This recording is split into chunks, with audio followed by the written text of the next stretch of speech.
It is Wednesday, September 11th, 2019. It is 8 p.m. Pacific Standard Time, and so you know what time it is. It's time for a little bit of coin metal. And it was a no jiu-jitsu, get your ass kicked at Jiu-Jitsu Wednesday. I didn't even go yesterday. And I do have an excuse for it, though. And it's a really good one. Pertains to my being a slightly older gentleman at this point in my life. But yeah, I went and I saw the Melvins last night. And I haven't posted the videos. I got the first song from all three artists, although the first artist just played like this one continuous like sound remodulation thing. It was really cool, but it was kind of weird.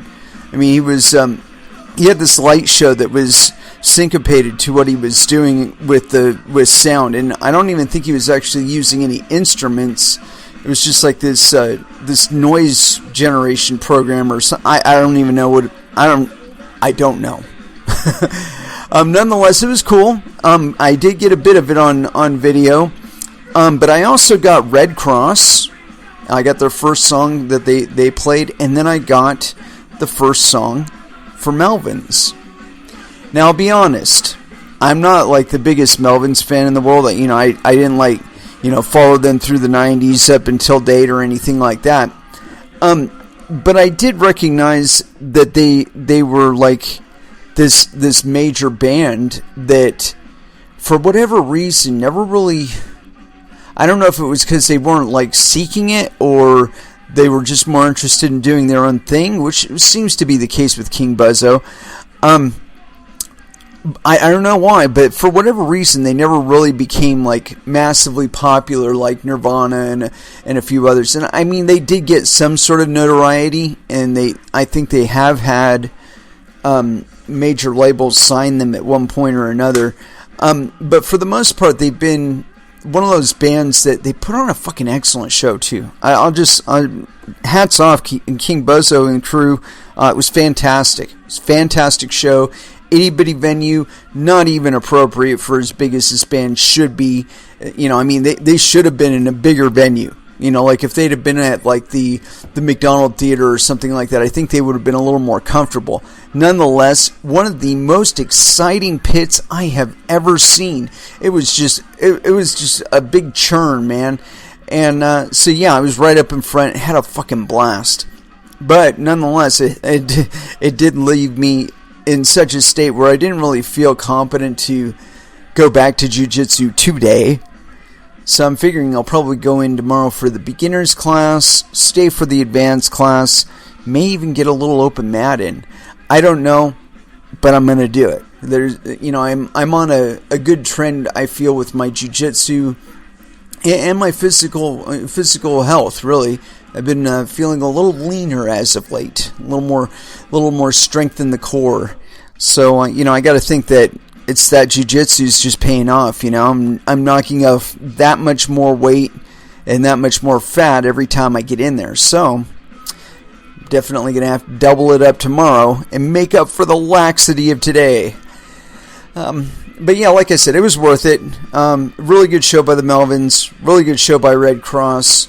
And it was funny. The drummer and bassist that played with Red Cross also played with Melvins, or or King Buzzo. Is it? Yeah, King Buzzo. Yeah.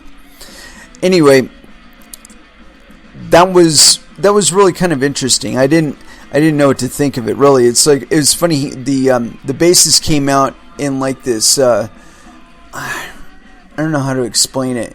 He was wearing a T-shirt underneath that had something written in what do you call those things? Not diamonds. Sequins.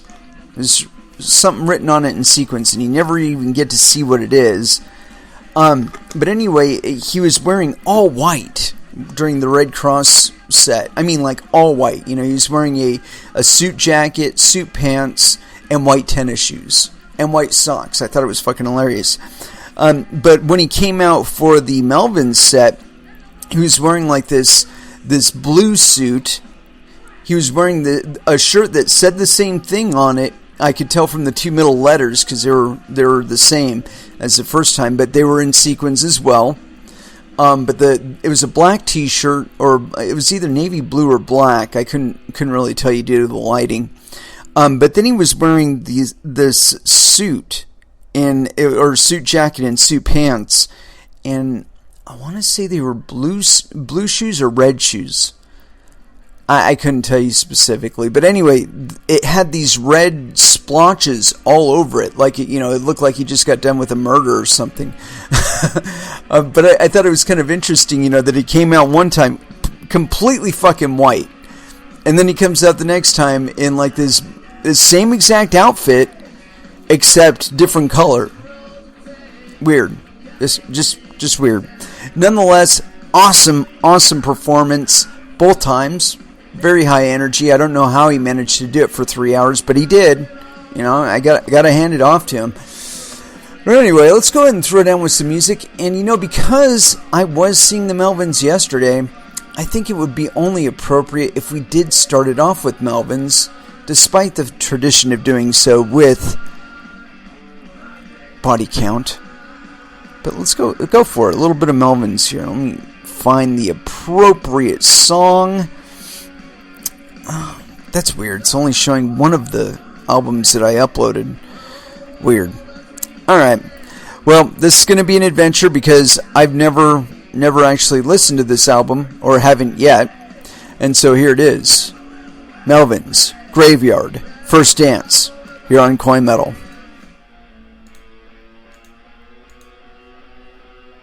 And that was Megadeth with Holy Wars, The Punishment Due. Yeah, and as usual, I was flipping through my Twitter feed and I came across an interesting book that I may have to invest in. Hacking, Computer Hacking Beginners, Guide to How to Hack Wireless Networks, Basic Security and Penetration Testing, Kali Linux, Your First Hack. $10. Depending on the outcome of the hack, it could actually be worth it, Anywho, as far as what material we're going to get into today, I want to drop the volume on this just a tad. It's kind of like getting in my way. Anyway, I wanted to start off with this one just because it's kind of a kick in the shin, kind of a I told you so kind of thing. I've repeated on this show multiple times that I didn't think that a lot of these institutional trading vehicles were going to really go anywhere, mostly because they're only serviced or utilized by institutional investors. If you're not an accredited investor, you can forget about it. Many of them have that as a requirement for even participating. So it's like, okay, that's like most of the people that I know that are trading in crypto are not accredited fucking traders. So, the idea of these things being useful to people that are already trading cryptocurrencies person to person, it's just fucking silly. Anyway, I got this thing here. It's on bitcoinist.com. VanEck Solid X Bitcoin Trust falls flat on expectations. And this is by Christina Combin. So yes, penis. Or no, I'm sorry, no penis. I just got in the habit of saying yes, penis. No penis. And this is authored on September 10th, 2019 at 6. No indication of AM or PM or time zone. Shame on you, Christina. Continuing on. VanEck has been in and out of the headlines in the Bitcoin circle for some time now, since it submitted first highly scrutinized and hotly anticipated Bitcoin ETF proposal to the SEC. For many, the United States Securities and Exchange Commission giving the approval for a Bitcoin ETF is the catalyst towards Bitcoin acceptance. It will open up the gates to a plethora of new investors and send the price of Bitcoin into the stratosphere. No, it won't. However, we can't expect that to happen anytime soon. Just yesterday, in fact, the SEC chairman, Jay Clayton, told CNBC that while we were closer to seeing a Bitcoin ETF, there is still work left to be done. Clayton went on to talk about the same old issues of unregulated exchanges and manipulation. He later added that the harder questions still needed answering. Such as what, asshole? But that's not stopping the investment management giant in its tracks. VanEck prides itself on thinking, quote, outside the confines of financial markets and identifying new trends. As such, the firm launched its VanEck SolidX Bitcoin Trust 144A shares as, quote, the first open-end and DLT eligible Bitcoin security that can be held in a brokerage account. Ooh. But 3 days after opening, it just has 4 Bitcoins under its management. VanEck SolidX Bitcoin Trust gains almost zero traction. To be managing total assets of just over $40,000 is hardly an enticing objective for such a big fish in institutional investment space. A well-known economist and trader, Alex Kruger, pointed out that this massive demand from institutional investors in a sarcastic tweet. He noted that the trust so far had managed to issue just one whopping basket of 4 Bitcoins. Alex Kruger says 3 days after launch, the VanEck Bitcoin Trust for institutional investors has reportedly managed to issue a whopping one basket. It has 4 Bitcoins or $41,400 in assets under management. Massive. While the numbers are currently disappointing for the investment firm so far, it may not spell total defeat. Fundstrat co-founder and bullish Bitcoin analyst Tom Lee pointed out that it is too early to judge the success of the project. Whether the VanEck SolidX Bitcoin Trust gains traction or not remains to be seen. But from here, it looks as if all eyes are still firmly watching the pending ETF. What do you think of the response to VanEck SolidX Bitcoin ETF? Share your thoughts in the comments below, and are there any? Let's look. Show comments. 0 comments! That's not terribly surprising. Yeah, I can't get terribly excited about this stuff, and I'll tell you why. You know, one of the problems that all of these institutional investors are going to experience is additional friction on their investments that they would not experience if they were simply trading cryptocurrency for cryptocurrency or cryptocurrency for US dollars. Now, there may be the question of some sort of taxation. I've never moved enough money around to really give a fuck about looking into that, honestly. However, I'm sure somebody, pays some sort of tax, like if, say you made $20 million at Coinbase or some shit like that. I'm sure you would have to pay some sort of like capital gains tax or income tax or some other shit like that on it. But I think it's a little bit different when we're talking about somebody like VanEck who has to service multiple licenses in multiple jurisdictions, probably has to have a legal team to constantly make sure they're in compliance with their new projects and compliance with their existing projects. And so these people have an overhead. And so every trade and every product that they do for you costs them money. And so, of course, they are going to extend that cost to you. And so, again, the difference between holding the Bitcoin in a fucking paper wallet and putting it in VanEck's hot little hands to manage for you is you don't have to pay you don't have any service fees on the fucking paper wallet, and you don't have a 1099 you got to file for the paper wallet. Just as far as anybody knows, man, it's just off into the fucking ether. Nobody knows. And I think that's probably the best case for you to do. It's like I printed it down on a paper wallet, and then, by golly, we had this bad storm.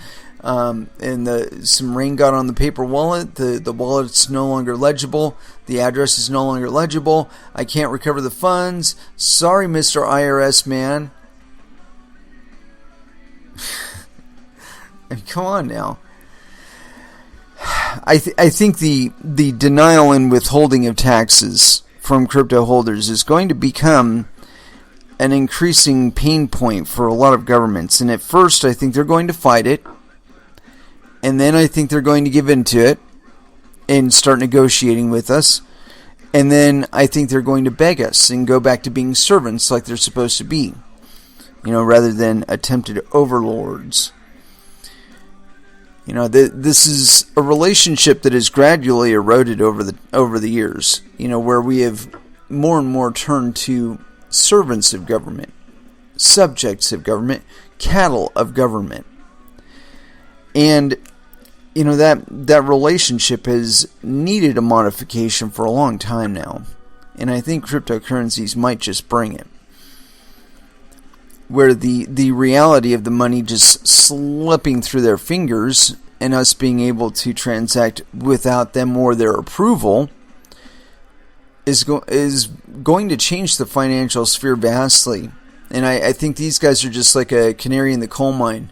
The other day I watched a transaction go through, and I'll admit it, at first I saw it on Whale Watch or something like that, some whale something on Twitter. But I checked it out, and it was a transaction for nearly $1 billion in Bitcoin. And from what I recall, they paid less than $100 for the transaction fee for that. The gasoline for the vehicle to move $1 billion in US dollars is more than $100. And that's gonna take a few days. It's gonna take a few days to get it from one place to another, get it all certified, get it all registered, get it all insured, get a few countersigners that it's gonna happen. And yet people bitch about the ecological costs of cryptocurrency mining. It's fucking laughable. Especially considering that most mining is actually done with renewable sources of electricity. Like hydroelectric. So yeah, if you've got a hydroelectric dam near you, you can and should be mining. But with those being the possibilities, simply just getting into mining and mining your own coins. Why would you even want to interact? Why would you even want to involve a third party in that? The money goes straight from the miner into your wallet, or from the pool to your wallet, and nobody's the wiser. Nobody gives a fuck. Well, somebody might care, but their ability to seize the funds or simply devalue them out from under you is a lot lower. I'm not saying it's impossible, and I'm not saying that they don't have tools specifically to manipulate the market. Who is it? Jay Clayton bitching about manipulation. His office is responsible for some of the fucking manipulation. Them opening up their pie hole and saying, oh yeah, we govern this because it's kind of like a security. No, you don't. You think you do, and you think you have some say over it. But the only people you have any say over are the ones that are actually asking you for permission. And they don't even have to be inside the United States to be able to service United States customers. So, yeah, that's a big fuck you, buddy. But I think that this whole space is going to change vastly over the next few years. I think that the reality is starting to sink in that taxation, regulation, all that additional bullshit is simply going to drive the innovation and the money elsewhere. And that's clearly demonstrable in throughout the crypto market and in specific localities as well. Like where we look at New York, and their crypto participation is way lower than it should be. But that's because They were the first to have the NYDFS come up and say, oh yeah, you guys have to have a money transmitter license and you have to have a custodian license with bit license. And you got to give us a $25,000 application fee, non-refundable, by the way. So, if we reject it, we just gank your money and walk. But going further, though, I think that the lessons that have been learned from these boondoggles started up by state governments and some federal government entities, I think after a while they're going to back off. And as a matter of fact, I think they're going to get way more friendly and maybe even start incentivizing people to mine. And this is why. And I got this thing here. It's on Cointelegraph.com. It's by Jory Kant. So yes, penis. And let's reload this thing so we see how long ago it was really written. Approximately 5 hours ago. Iranian crypto miners tax exempt if they repatriate offshore earnings. Cryptocurrency miners in Iran will be eligible for a tax exemption if they agree to repatriate their overseas earnings, according to Iran's National Tax Administration, INTA.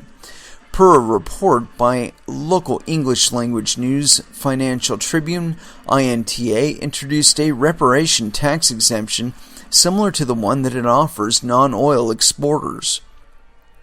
INTA considers cryptocurrency mining a taxable business like any other industrial activity, and as such, believes it should follow the requirements set by the Central Bank of Iran in repatriating their overseas earnings.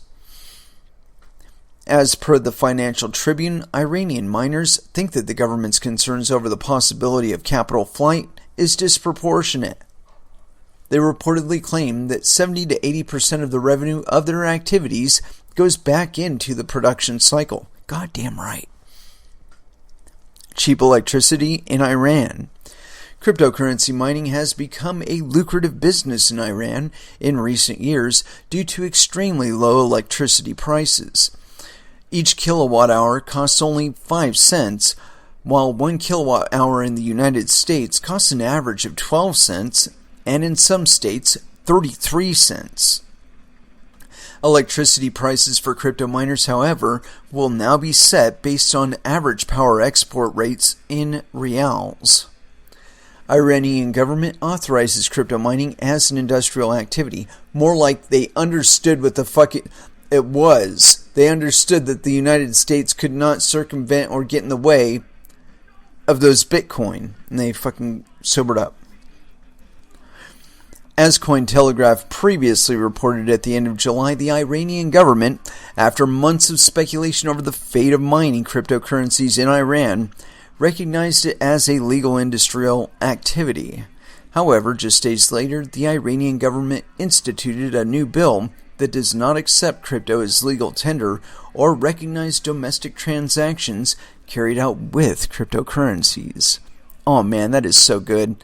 Why anybody would bitch about that, I have no idea. That means that if you're in Iran and you have cryptocurrency, you could be conducting retail transactions with your friends and neighbors and local shop owners and whatnot, and the government doesn't recognize them, meaning it doesn't tax them.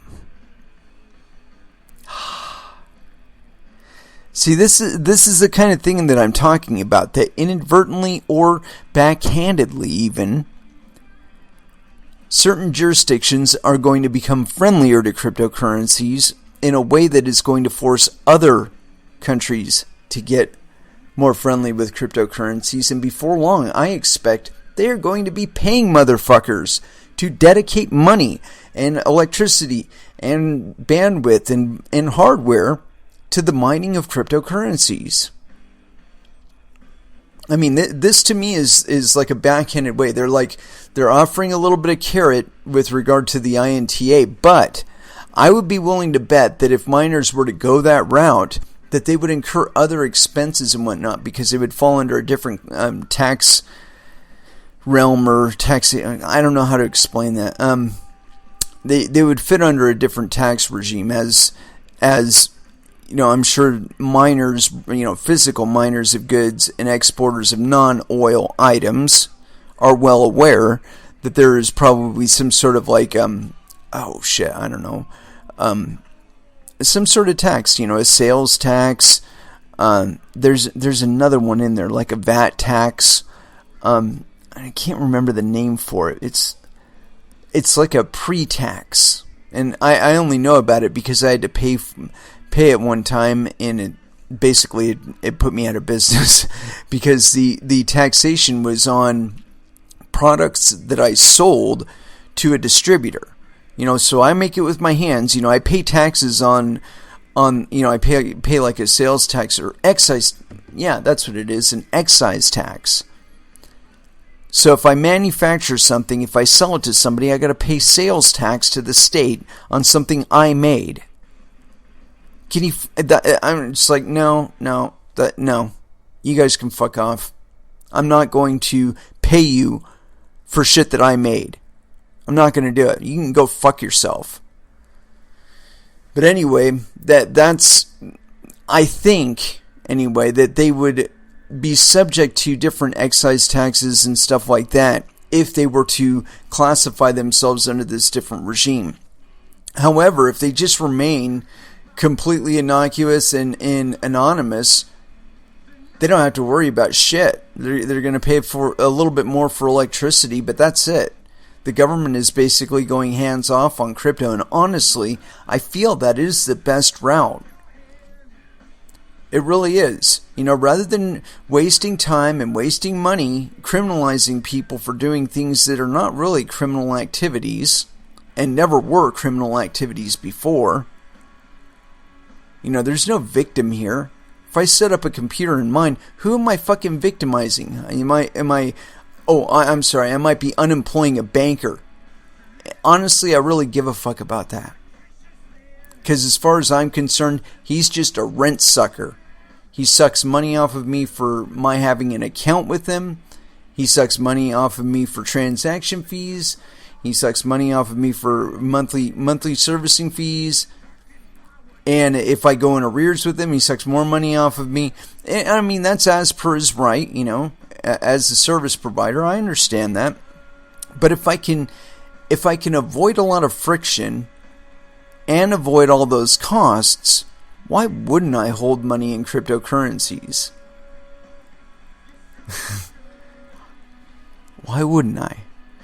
Anyway, let's go ahead and throw back down into some music. I got some Helmet playing in the background, but I don't think we're going to go that route yet. We Made Tonight, but not necessarily with that song. Well, I'm feeling the need for a little bit of old Meshuggah. Like old Meshuggah. Here we go. Erroneous Manipulation. Here on Coin Metal.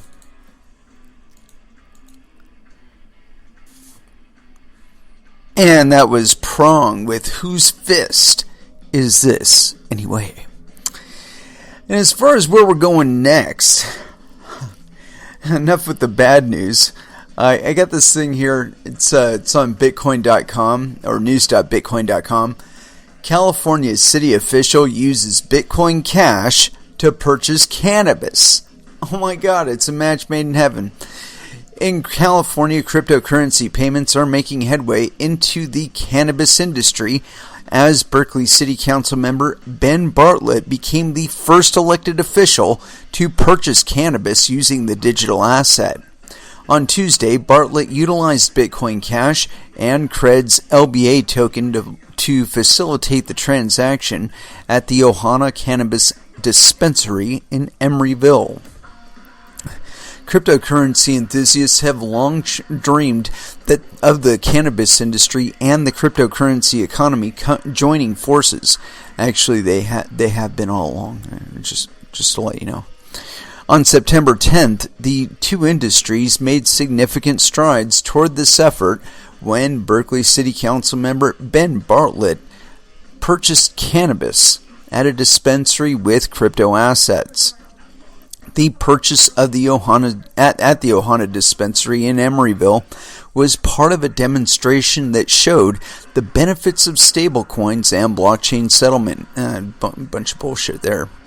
The Ohana dispensary accepts Bitcoin Cash and then takes advantage of the crypto financial platform Cred's LBA token to finalize the settlement in the universal dollar.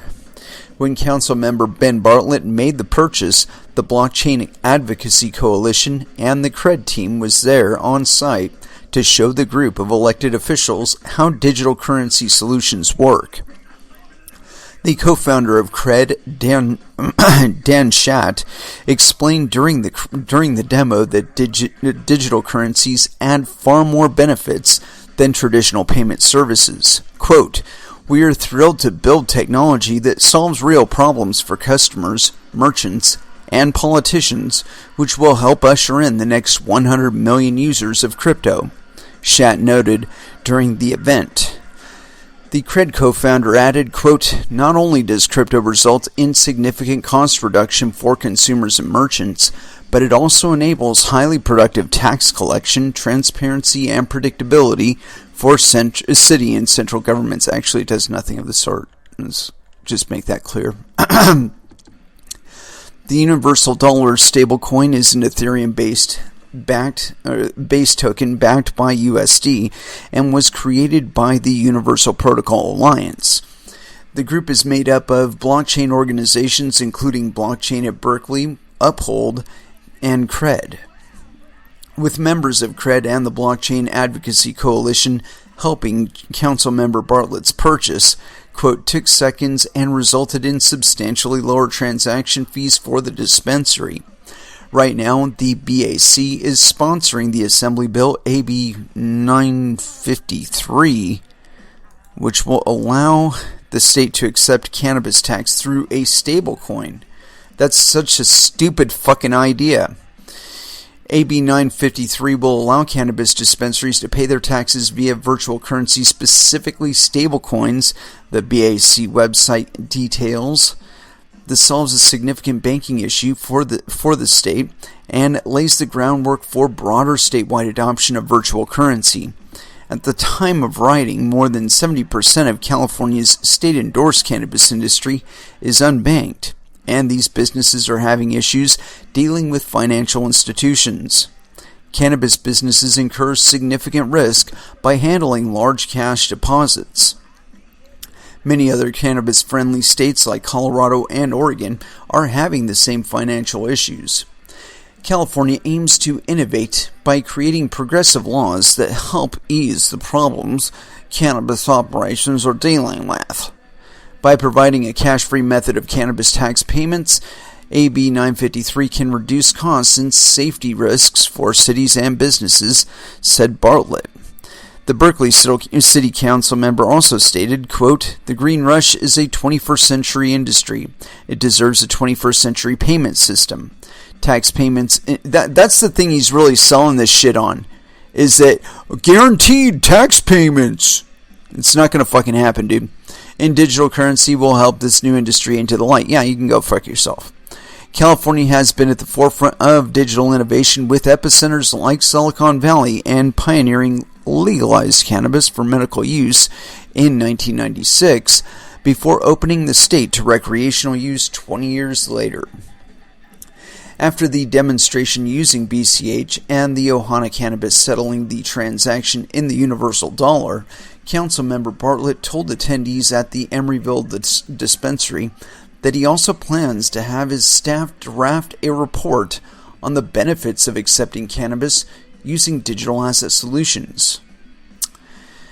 What do you think of the first? Yeah, just a dude. He's just a fucking dude. He's just a fucking dude in cryptocurrency. What's amazing here is that Ohana is accepting cryptocurrencies as a means of payment. That's what's fucking amazing here. But the thing is they're doing it the stupid way. Let me lay it out for you, man. This is the way to do it. You get your kid brother or your kid or whoever it is in your family that knows about cryptocurrencies and is trustworthy. It's very, very important that they are trustworthy. I mean, do you trust them? If not, you need to be educating yourself in this stuff. There is nothing separating you from understanding how to exchange cryptocurrencies, how to receive cryptocurrencies as a means of payment, number one, and then how to send those funds to a cryptocurrency exchange and then exchange them for dollars or other fiat currency that you pay taxes on and all that other bullshit, but at your leisure. When it is beneficial for you. Not when these assholes tell you. That's the fucking stablecoin. Fuck your fucking stablecoin bullshit. That is disempowering the fucking retailer so badly. Because he has to accept the dollar rate at the time of the purchase. And I'm sorry, man. There is too much possibility within a 24-hour period even for you to experience a significant appreciation of the cash value of the funds that you accept in the form of a cryptocurrency.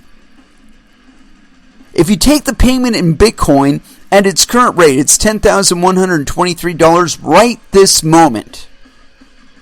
We have seen multi-$1,000 runs on Bitcoin where it has jumped in less than an hour, several $1,000s.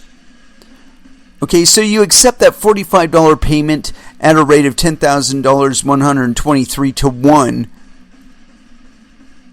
Bitcoin to US dollars, right? And then all of a sudden, Bitcoin goes up to $14,000. All of a sudden, your transaction, instead of being worth $45, is now worth about, $62.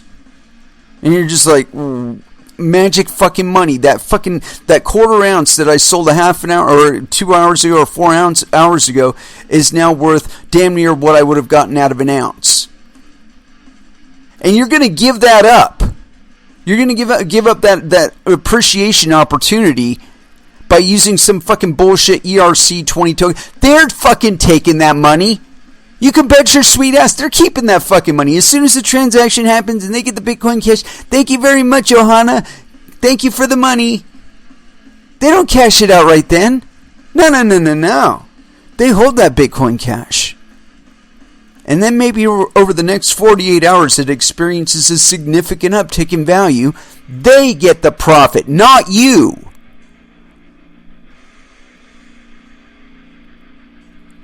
And there is nothing in the world that says that you have to redeem your cryptocurrencies at the current rate of at the point you accept them. There's nothing. And I don't give a fuck if there ever is. You do not have to do it. If you're going to take cryptocurrencies, take them as money as yourself. Do not take them as money via a third party. That takes away all the fucking power. All of that immutability, gone. They can reverse that transaction. They've got insurance, they can cover it. But you don't. There are risks. No doubt there. There are risks. But there's much more benefit in keeping the funds as cryptocurrency and exchanging them for US dollars at your leisure when it is beneficial to you. What if at the time of the transaction Bitcoin Cash is down? You're probably losing money if you were to cash it out right at that moment when people are buying the motherfucking dip.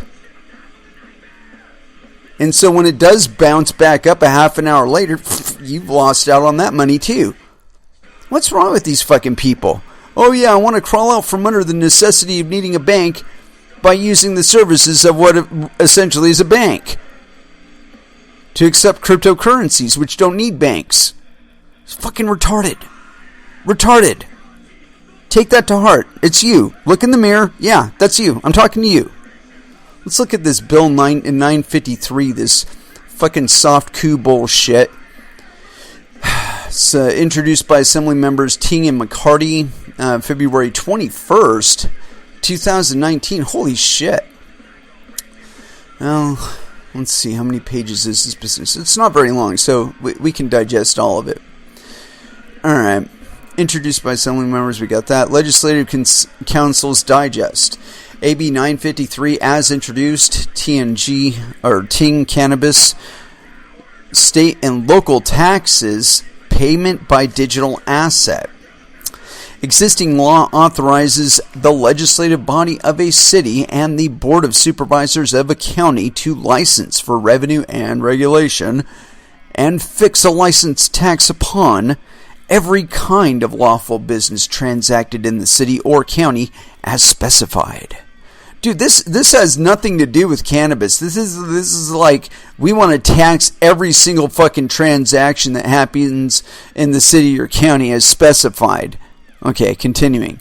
The Control, Regulate, and Tax Adult Use of Marijuana Act of 2016, AUMA, is an initiative measure approved as Proposition 64 at the November 8, 2016 statewide general election, authorizes a person who obtains a state license under AUMA to engage in commercial adult use cannabis activity pursuant to that license and applicable local ordinances. The Medicinal and Adult Use Cannabis Regulation and Safety Act, among other things, consolidates the licensure and regulation of commercial, medicinal, and adult use cannabis activities. MAUCRSA does not supersede or limit the authority of a local jurisdiction to adopt and enforce local ordinances to regulate commercial cannabis businesses within that local jurisdiction. MAUCRSA also specifies that a county may impose a tax on the privilege of cultivating, manufacturing, producing, processing, preparing, storing, providing, donating, selling, or distributing cannabis or cannabis products by a licensee operating under MAUCRSA.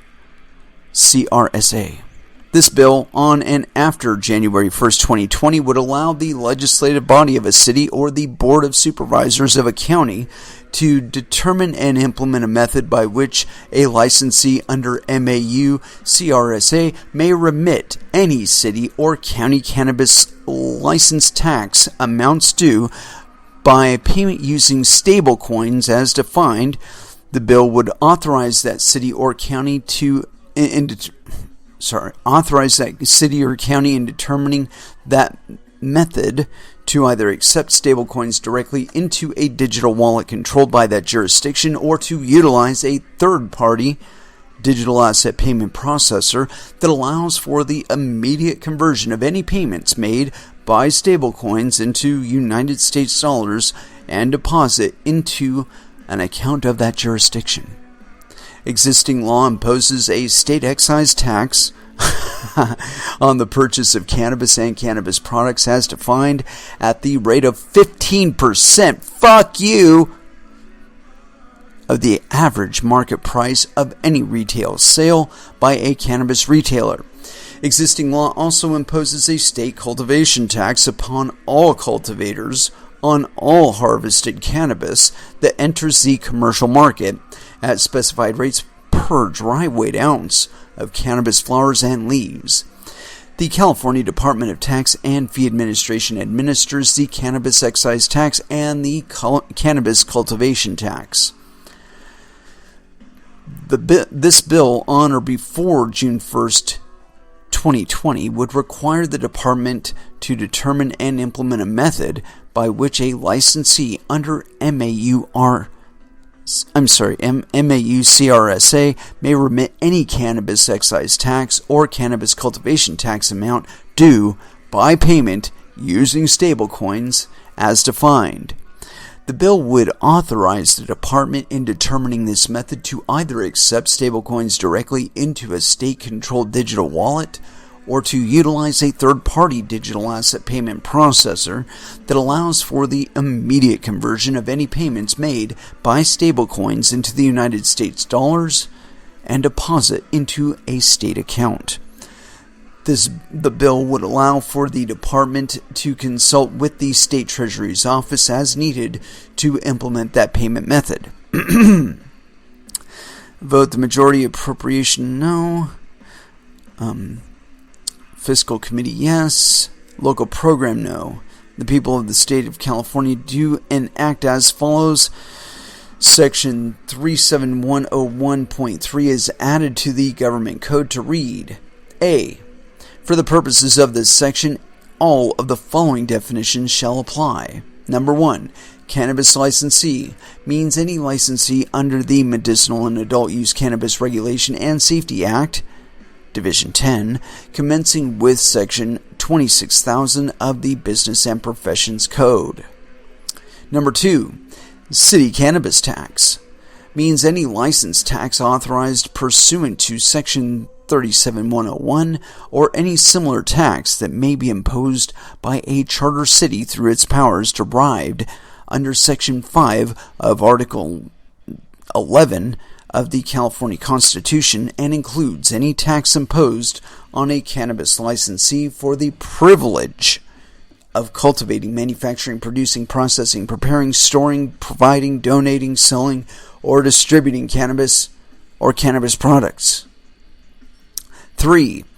A digital asset means a digital representation of value that is used as a medium of exchange, unit of account, or store of value, and is not legal tender, whether or not denominated in legal tender. B. Digital asset shall not include either of the following.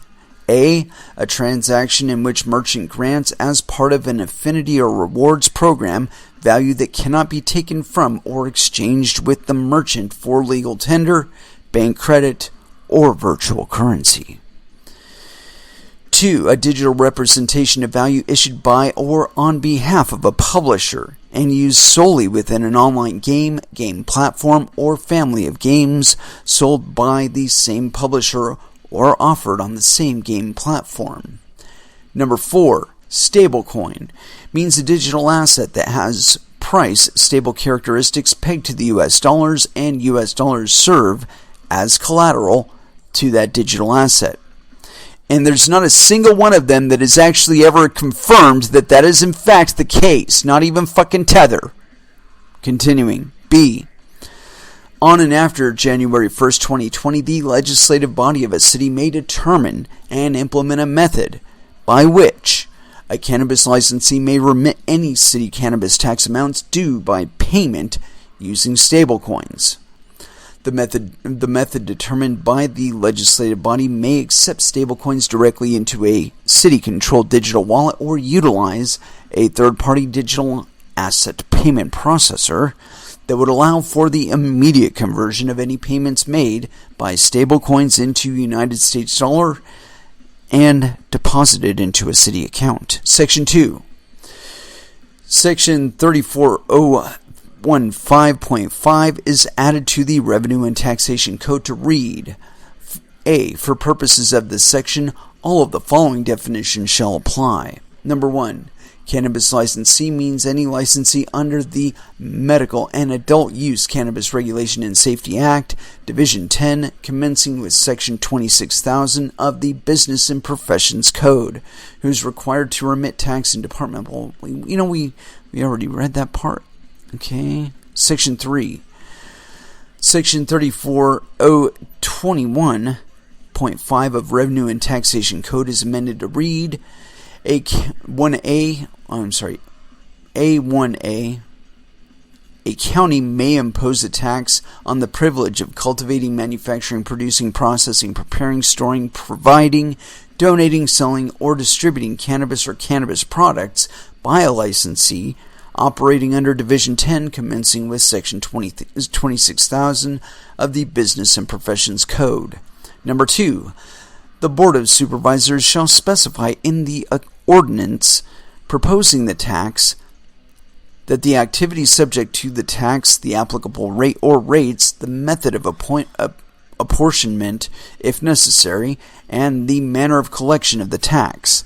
The tax may be imposed for general governmental purposes or for purposes specified in the ordinance by the Board of Supervisors.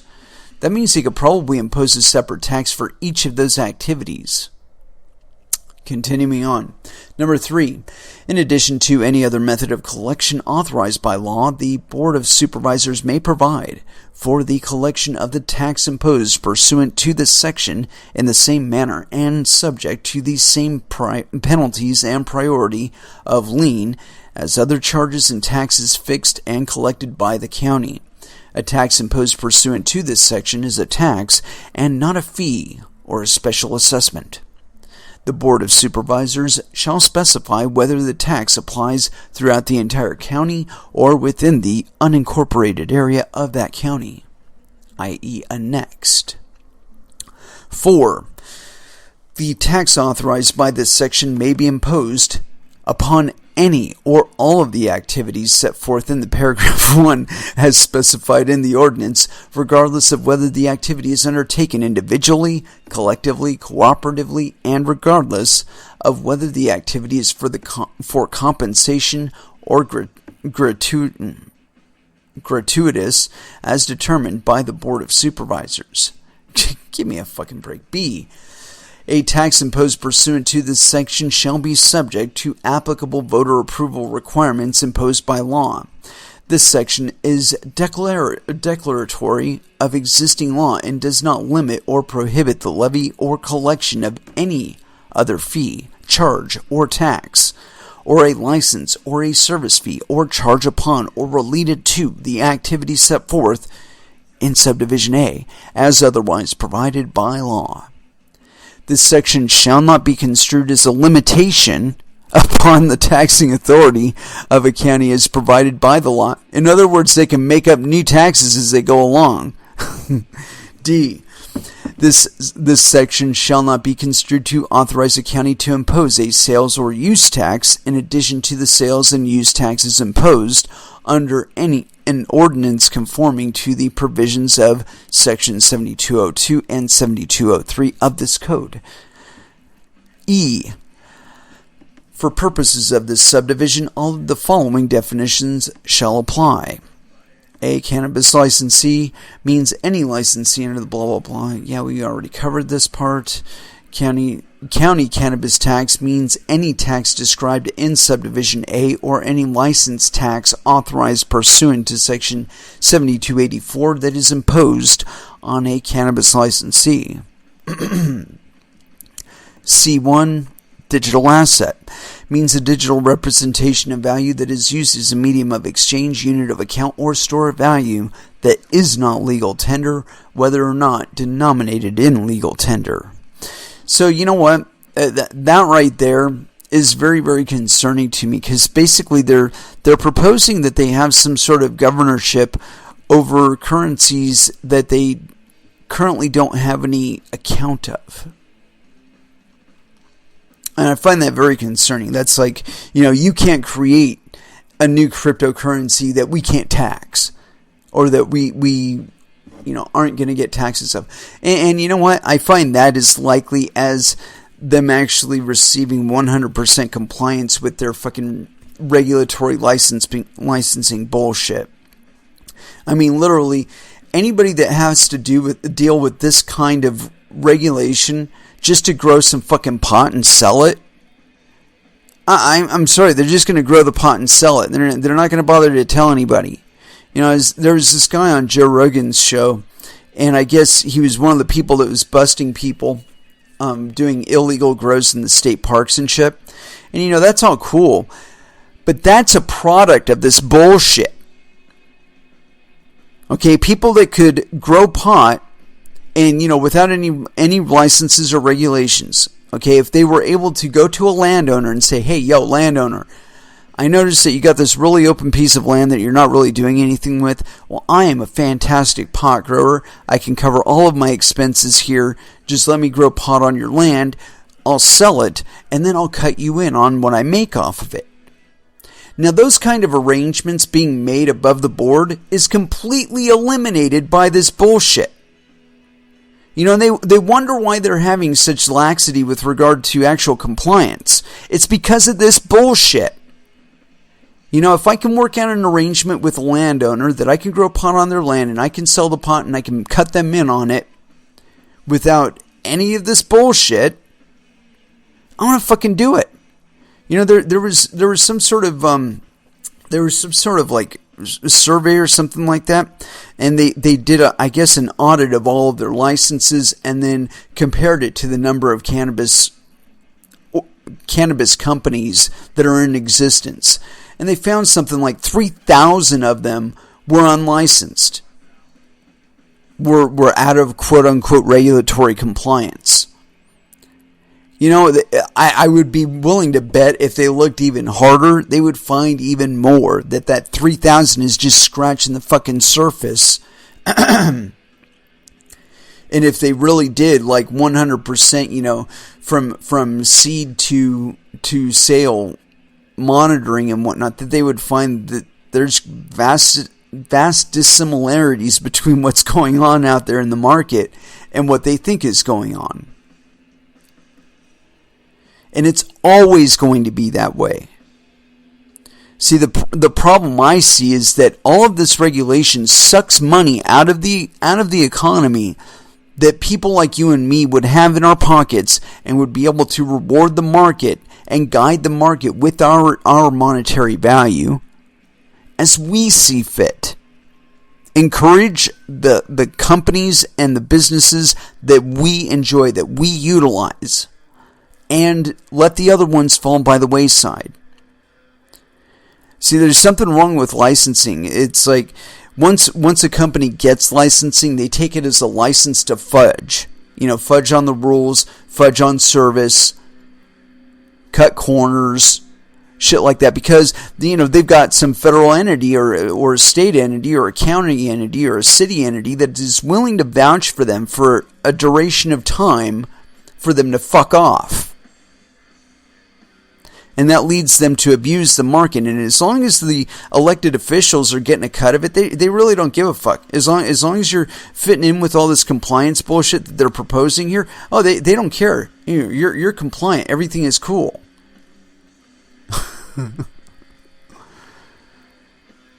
But the moment you're not, of course, they're up your ass. Anyway, let's get back to this thing. Digital assets shall not include either of the following. A transaction in which a merchant grants as part of an affinity or rewards program value that cannot be taken from or exchanged with the merchant for legal tender, bank credit, or virtual currency. What about the other users? No inclusion there. Number 2. A digital representation of value issued by or on behalf of a publisher and used solely within an online game platform, or family of games sold by the same publisher or offered on the same game platform. I can see some potential for abuse here on my part. D. Stablecoin means a digital asset that has price-stable characteristics pegged to the U.S. dollars, and United States dollars serve as collateral to that digital asset, which actually applies to not one single stablecoin on the planet. Number 2, on or after January 1st, 2020, the Board of Supervisors may determine and implement a method by which a cannabis licensee may remit any county cannabis tax amounts due by payment using stablecoins. The method determined by the legislative body may accept stablecoins directly into a county-controlled digital wallet or utilize a third-party digital asset payment processor that would allow for the immediate conversion of any payments made by the stablecoins into U.S. dollars and deposited into a county account. And that's it. So apparently they already voted this thing in. And I can tell you right now that, number 1, I see potential for abuse. And number 2, I don't think this is actually going to work. You know, I don't see any, additional utility gained from this taxation. And again, the wording in it, it's not so much what's on the face of it, it's in the details. Okay, where they're proposing that they're going to be able to assess taxes in every cryptocurrency or any other form of currency, store value, unit of account that they see fit. I find that very, very tyrannical. You know, I mean, and basically they're turning large swaths of their population, their law-abiding population, no less, rather. And it's like, are you trying to push more money out of your fucking system or what? because that's what's going to happen with this shit.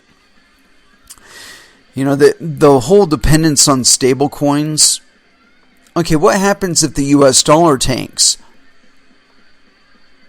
Huh? Oh yeah, that's crickets.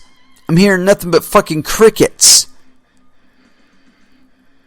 If the US dollar collapses, or any fiat currency, any big ass fiat currency out there, you know, the yen, renminbi, ruble, whatever, if it tanks and there's a stable coin that's affixed to it, it's not going to retain value. It's not going to retain, well, yeah, it will retain value. My apologies. It will retain value in the US dollar or whatever currency is tanking out from under it.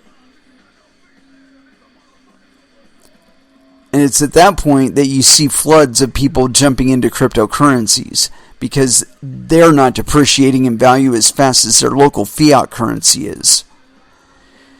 And so again, I see wrecked written all over this thing. You know, they're introducing a dependency on a third party just by the way that they're going about it, that they don't have to do. The city, the county, the state, they don't have to receive their funds to a third party who is going to abuse them on the exchange rate. Going to abuse them on the exchange rate. Let me say that one more time. Going to abuse them on the exchange rate. That's what happens with stable coins now. And if you don't believe it, just look at the differential in the volatility, quote unquote, on cryptocurrency markets prior to the introduction of stablecoins. And you'll just see everything just flatlines. By comparison to what it was, the movements before, it just fucking flatlines. And I've said multiple times that I think what's going on here is that the market is being abused on the exchange rate. That Tether is issuing coins or USDTs that they do not have US dollars to back up. They are selling those coins on Bitfinex for Bitcoin. And then they are taking those Bitcoin and selling them at a loss on other exchanges. In any other context, this would be called naked short selling, because you do not have the collateral for the funds that you're proposing that you have. You're saying, you know, I want $25,000 and then I'm going to short sell it, and so on and so forth.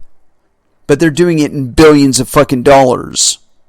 They've admitted openly they do not have a 1-to-1 ratio of US dollars to every tether in existence. So the idea that they're even trying to maintain parity it's beyond expectation. They've already broken the promise. They've already broken the underlying fucking value proposition of their coin. So why would you assume that they would ever come back, or that it would ever be close to true, or that they were even trying for it to be true anymore? They already got away with lying to you.